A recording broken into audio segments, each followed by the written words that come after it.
This is Michael Sweeney, the message phone to Paddy Lawrence. Right. Paddy, you were saying this argument happened above with the fire because of John. It wasn't because of John.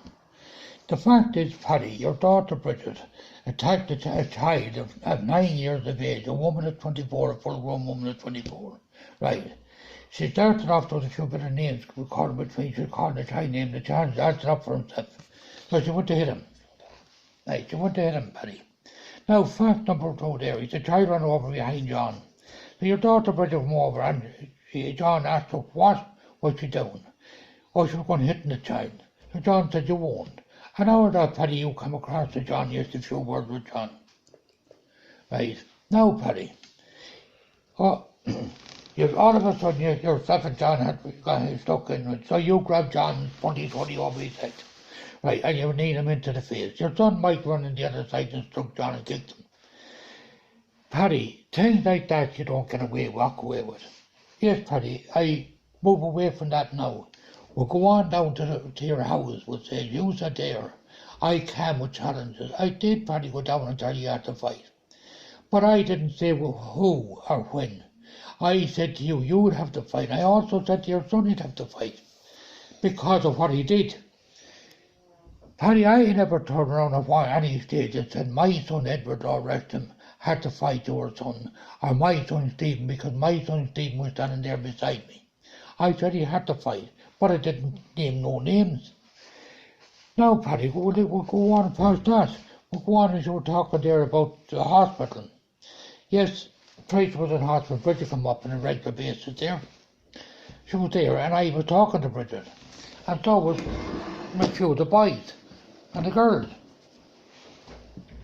Now, Paddy, I'll tell you this, you also stated in your base or YouTube or whatever, that your family weren't wanted there. Well, that's a lie. That's a lie, because nobody ever told them that they weren't wanted or to go or anything else. They were in and out of the room to treat on a Friday evening, but nobody was there. It was Saturday when Tracy died. Now, Paddy, well, before I go on right there, I was talking to you prior to that. Before Tracy passed away, Lord rest her, I was talking to you, and I told you come up to the hospital. But yet, Paddy, you declined, because I tell you the truth, and be honest and truthfully about it. In my mind, in this moment, you had no respect whatsoever. And you're talking about Bridget going up to the hospital in the morning. What was stopping you from going up to the hospital in the morning, yourself and your son? There wasn't a thing, Paddy, but you had no respect. You had the respect to turn up there. Now, Paddy, we'll go on about the funeral. You were told to come to I told you to come to the funeral as well. But I'll tell you the truth, Paddy, be honest and truthfully about it. You declined that as well.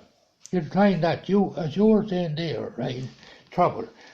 Trouble was very, very far from our minds at that stage. There was nobody wanted trouble. At least of all, me and my family didn't want trouble, because we weren't in a position. We had more in our mind with my wife and her mother gone than we had with trouble or anything else. And yet, furthermore, we never caused trouble at any funeral ever went to. Now, Paddy, go on there again, right? You said there, like, about me, right, whispering in my ear. I am nearly 70 years of age, right? And I think, Paddy, be honest and truthfully about it, I'm a bit old now for anyone to whisper in my ear. And as for sitting at your table, or my daughter's table, or whatever, Paddy, I don't need to sit at your table, because I have a fine big table in my own house. And furthermore, Paddy, I don't have to live with you or anybody else, because I own my own house, Paddy, bought and paid for, that I work for. Now, Paddy, go on to Edward's funeral. As you said there, right, you weren't allowed, but you couldn't go to the funeral and so on and so on. That's a lie. And I could take the Bible in my hand and swear on that. That is a lie. Because Bridget was told that she could turn up and go up to the funeral. Bridget was also told that she could come up to the intensive care unit, but she chose not to. I don't know why, but if she had any respect in her, she would have turned up there. Nobody tried to contact me. Bridget didn't try to contact me. Now, my number never changed at any stage. I still have the same phone number. But even if I did change my number, even if my number was gone, it was easily got, because there was plenty of people in Sligo had it. Like my brother Paddy had it. Now, it wasn't hard to get off him if you wanted it. And furthermore, Paddy, right, as Bridget said there, right, oh, she couldn't get to the funeral.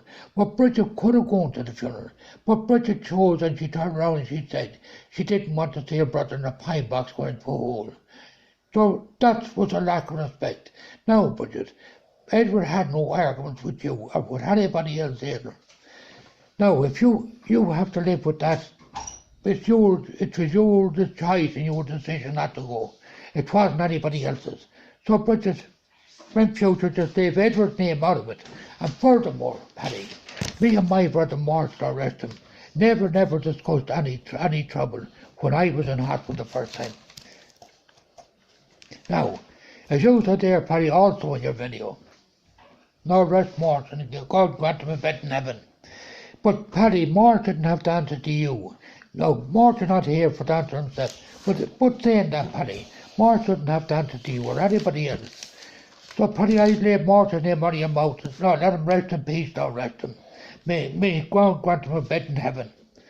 Now, you were talking about, was the only time me and you would fall out, we fell out, was because of the bike. Yes, Paddy, it's a fact. And many times did you blackguard might try to blackguard my son Patrick. Right. You bit him at one stage and the side of the face that was down in the Pig and Whistle pub. A couple of times you got him drunk and you tried to blackguard him. But Paddy, you didn't get away with it and certainly won't get away with it now.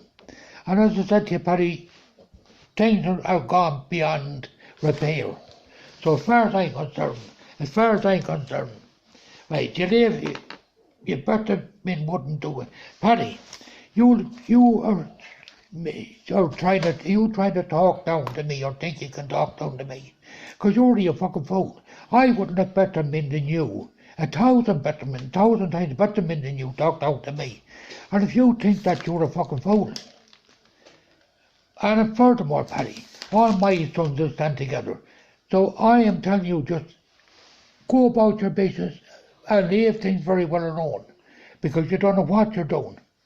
So Paddy, my advice to you would be to lie a bit low for yourself. Now Paddy, this is my first and last YouTube. You can make 1,000 for all I care, not bothered. But I'll tell you one thing. All I can say to you is get on with your lives and look after yourselves as far as I'm concerned. Good luck and goodbye.